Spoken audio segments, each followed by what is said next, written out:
So this was something I wrote called Going Home. It started with a loud pop, just an hour or so outside of Elko. All of a sudden, every light on the instrument panel lit up, and like a doomed aircraft, the engine spewed a trail of gray smoke that rolled over the windshield. The Subaru wagon sputtered and slowly decelerated, sliding along a black patch of ice on Interstate 80. Martin pulled into the emergency lane. The tires thudded against the rumble strip, losing momentum until at last the car had come to a stop. Then the only sound was the hiss at the end of a mixtape. It was 2:30 in the morning, and flurries of snow were already starting to stick to the windows. Martin didn't know what to do. He put on the emergency flashers, turned off the ignition, and turned toward Lena to talk about their options. The closest town was Battle Mountain, 10 miles behind them. We could walk, she said. Martin shook his head. Because they were tired, because they were both cold and irritated, they weren't thinking too clearly. We could stay here, wait for someone. We'll freeze to death, Lena said. Martin suggested the best bet was to leave the car. Let's walk across to the other side, he suggested. From there, we can hitchhike back to Battle Mountain. Martin had parked so close to the wall of snow on the passenger side, he had to help Elena out of his door, and when he saw what shoes she was wearing, pink Converse low tops with her white bony ankles exposed, he shook his head. Where are your boots? In the trunk, she said. You want to get them? She shook her head. Her face blanched once she was out on the ice. They both shivered there for a moment, looking at each other. Lena's crystalline eyes filled with tears. The cold bit Martin's nose and it began to drip. The air was heavy with the stench of diesel exhaust, but when Martin looked up, he could make out a small sliver of moon radiating a line of low-lying clouds against the faraway mountains, and immediately above, a canopy of blinking stars, cool and distant. The median of the divided freeway was capped with snow. It was so dark they weren't sure how far it was across. Maybe 50 yards, maybe more. They'd have to move fast. The eastbound stretch was out there somewhere, and as long as they walked straight across the gully, they would hit it eventually. They held hands. Martin took a deep breath, watched the air in front of him condense with a plume of smoke as he exhaled. He regarded Lena's faint outline in the shadows. I love you, he said, and then he stepped off to the road.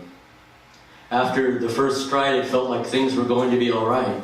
He smiled, and after another step or two, Lena joined him.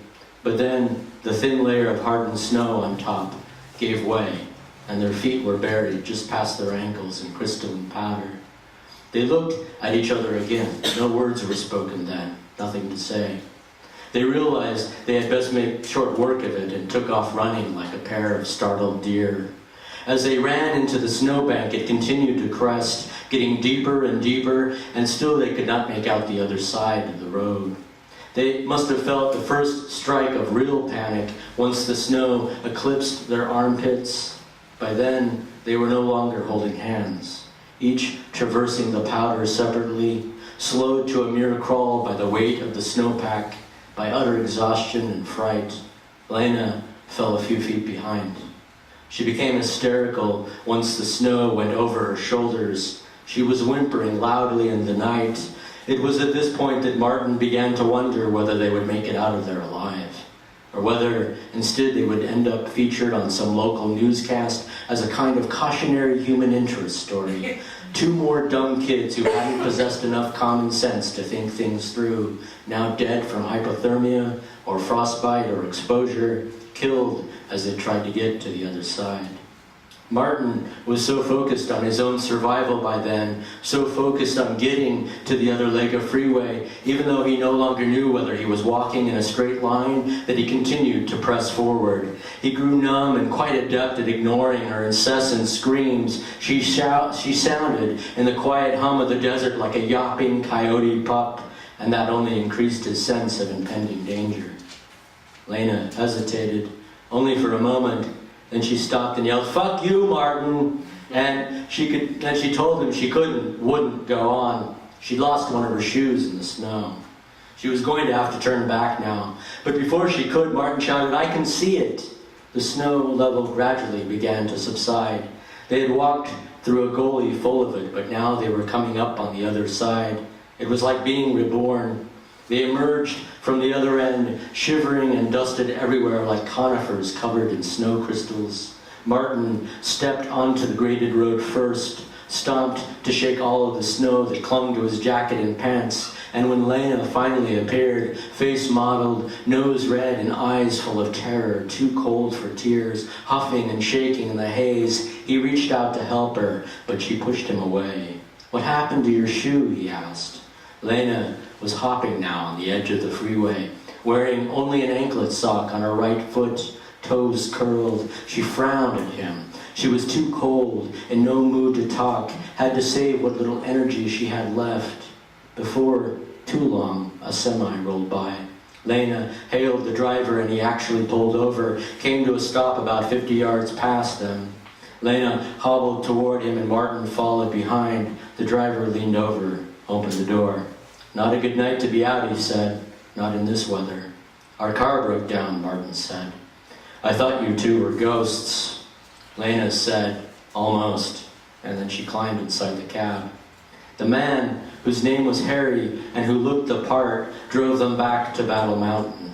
There, they stayed the night at the only motel in town. Once they were safely in the room, which Lena purchased using the Amex her parents had given her for Christmas, to be used only for emergencies, they said, and this seemed to qualify. Martin drew a hot bath, started the coffee maker, and then hopped into the tub. Still, he couldn't get warm. Lena was sitting on the vent, a blanket wrapped around her shoulders, and shivering when he came out. "You ought to get out of those wet clothes," he said. Her eyes were shadowed and full of contempt. Finally, she got up off of the heater and stormed past him and locked herself inside the bathroom. He could hear the loud fan whirring through the door. "People are like snowflakes," Martin said, though Lena couldn't hear him. The very nature of people, the individual and the group suddenly seemed paradoxical to him. The beginning could not be identified, but maybe it was that night. A shot originating from such great distance had to travel almost simultaneously as it at its intended destination, clairvoyant and crisp, unexpected as anything, followed by a deafening cheer, and afterward, interminable silence. The bathroom fan went off, but the door remained shut. Everything was white then in that moment, white as Lena's ankle and as impossible as the snow outside the window. When she reappeared, she wouldn't look at him. She said only one thing and directed it at the twin bed she had chosen. "I want to go home," she said. Maybe home is that place they were driving from or where they'd hoped to go. But that's the thing about home. Once you've left it, looking for it anywhere else can feel like a fool's errand. And maybe they would have gotten there eventually if only the fan belt hadn't split, if only there hadn't been so much snow, if only there hadn't been a divided stretch of road or darkness, or he'd stopped and waited for her, helped her locate her shoe. If only, if only. But let's go back to that shoe for a moment, because for many years afterward, once things had fallen apart, Martin used to think that he could put everything back together again if only he could find the shoe. Almost like some kind of sick Cinderella fantasy in reverse. The idea was that it wasn't him or his pettiness, but this simple canvas tennis shoe instead, stranded in the crevasse of some expanse of Western Nevada freeway. A spot of pink that if you blinked, you'd miss it, hidden in a sagebrush-covered ravine, lost between two terminal lines of road, stretching out forever across the lonely desert.